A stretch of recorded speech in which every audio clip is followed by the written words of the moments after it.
Welcome back to our channel How to Guide. In this video, I'm going to be teaching you guys on how you can fix the iMessage not working in your iPhone. So guys, if you've noticed that your app iMessage is not working and you cannot send texts in your iPhone, then this video is for you. All you need to do is just go ahead and open settings first. And once you're there, just go ahead and scroll down. You'll see many options here like Apple Store, Game Center, and many more. We just need to go ahead and tap on apps right here. And once you're there, search for the app Messages, scroll down, and guys, there you go. It's right between Messenger and Measure. Just go ahead and tap there, and yeah, you'll see even more options. And guys, once you're here, just go ahead and turn off this iMessage option over here. And once you've done that, you can also try to turn it on again. Normally that fixes the problem, but if it's still not working, then you can just restart your device and try to send the message again, and that can fix the problem.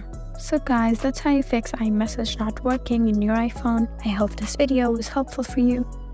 If you found this video helpful, please leave us a like and drop us a comment down below.